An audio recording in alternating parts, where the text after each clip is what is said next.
Bonsoir à tous, bienvenue dans 64 minutes. Voici les titres de l'actualité. Y aura-t-il une fin de la guerre en Ukraine d'ici au mois de juin? C'est en tout cas la volonté du président américain Donald Trump. En attendant, la Russie continue de viser les infrastructures énergétiques de l'Ukraine et plonge le pays dans le noir et le froid. Jack Lang va-t-il rester à la tête de l'Institut du monde arabe, cité dans les documents de l'affaire Epstein avec sa fille? L'ancien ministre est désormais visé par une enquête pour blanchiment de fraude fiscale aggravée. Donald Trump lance un site internet à son nom et promet jusqu'à 80% de réduction sur les médicaments les plus couramment prescrits. Un enjeu majeur aux États-Unis où les tarifs sont parmi les plus élevés au monde. Comment fonctionne ce site? Est-ce une mesure efficace? Décryptage avec Florent Krebseg. À la fin de cette édition, on plongera dans le monde de Yael Miller et Donia Beriri. Les deux membres du groupe de rock Rhizome sont nos invités. Elles nous présentent leur tout premier EP, un voyage, vous le verrez, entre Orient et Occident. Le réchauffement climatique peut-il nous conduire vers un froid polaire? Entre alertes scientifiques, titres anxiogènes et images spectaculaires comme 0 degré à Cuba, le débat s'emballe. Ce soir, on démêle le vrai du faux autour des courants océaniques et des vagues de froid avec nos invités. Ce sera juste après le journal. Après une première session de pourparlers à vendredi à Oman, les négociations pourraient se poursuivre entre l'Iran et les États-Unis dès la semaine prochaine, selon Donald Trump. Le ministre des Affaires étrangères iranien, lui, s'est dit prêt à conclure un accord qui rassure les États-Unis sur le nucléaire. Luc Hortel. En pleine négociation entre l'Iran et les États-Unis sur le nucléaire, chacune de ces prises de parole est scrutée avec attention. Invité vendredi au forum annuel de la chaîne qatari Al Jazeera, le chef de la diplomatie iranienne a justifié la position de son pays par l'impunité du voisin israélien. Le projet expansionniste d'Israël exige que les pays voisins soient affaiblis militairement, technologiquement, économiquement et socialement. Dans le cadre de ce projet, Israël est libre d'étendre son arsenal militaire sans limite. D'autres sont sanctionnés pour avoir renforcé leur résilience. Que personne ne s'y trompe. Il ne s'agit pas de sécurité, il s'agit de l'imposition d'une inégalité permanente. C'est une doctrine de domination. Bomber le torse face à l'ennemi régional israélien, même son de cloche ce matin dans les kiosques à journaux de Téhéran. Dans la presse, on peut lire l'ère de la doctrine offensive et la négociation en toute transparence. Sous pression, le régime iranien traverse son affaiblissement le plus marqué depuis 1979, avec l'effondrement de son axe de la résistance régionale. Entre la chute de Bachar al-Assad en Syrie fin 2024, le démantèlement du Hezbollah au Liban, l'affaiblissement du Hamas dans la bande de Gaza et l'isolement des Houthis au Yémen, l'Iran est également en proie à une profonde crise intérieure marquée par l'hyperinflation et une vague de manifestations anti-régime réprimé dans le sang à travers tout le pays. À bord d'Air Force One, le président américain ne boude pas son plaisir. En position de force dans les négociations, Donald Trump a salué de bonnes discussions sur le dossier du nucléaire iranien à l'issue de pourparlers vendredi à Oman. Nous ne sommes pas pressés. Nous avons, vous le savez, de très bonnes discussions avec l'Iran. Nous allons nous revoir au début de la semaine prochaine. Ils connaissent les conséquences. S'ils ne concluent pas d'accord, les conséquences seront très lourdes. Dans les négociations, les États-Unis demandent que soit aussi abordé le soutien de l'Iran à divers groupes armés hostiles à Israël et son programme de missiles balistiques. 7 mois après les derniers bombardements américains en Iran, l'ombre de la guerre continue de menacer la région. Washington a déployé une vaste force navale dans le Golfe, capable de mener des frappes de haute intensité sur le régime iranien. Sur le front de la guerre en Ukraine, les États-Unis veulent la fin de la guerre d'ici au mois de juin, selon Volodymyr Zelensky. En attendant, les frappes russes continuent de cibler les infrastructures énergétiques. Plus de 400 drones et environ 40 missiles ont été lancés sur l'Ukraine dans la nuit de vendredi à samedi, privant une nouvelle fois les habitants d'électricité, alors que le pays connaît un hiver glacial. Philippine de Clermont-Tonnerre. Au 12e étage de cet immeuble de Kiev, l'appartement des Davydenko. Ce matin, ils sont venus chercher des affaires. Quoi de neuf? Tes petites mains sont très froides. Température ambiante, 2 degrés. Après 2 semaines sans chauffage, la famille a dû partir.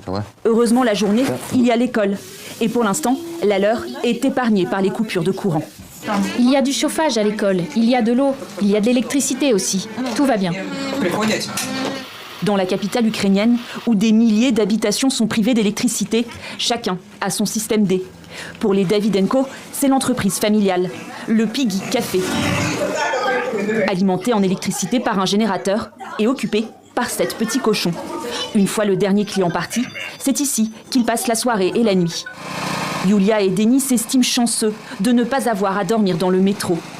En 2022, alors que l'armée de Moscou se rapprochait de la capitale, la famille a fui le pays et trouvé refuge en France pendant 2 ans et demi. Un exil difficile, loin de chez eux, mais malgré le froid et les bombardements, plus question pour eux de quitter l'Ukraine. Petit cochon, c'est nous qui dormons ici, pas vous. Si toutes les centrales électriques sont détruites, que ferez-vous?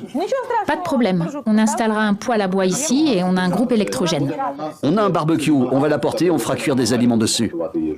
Une situation qu'ils espèrent provisoire en attendant les beaux jours et peut-être la fin de la guerre.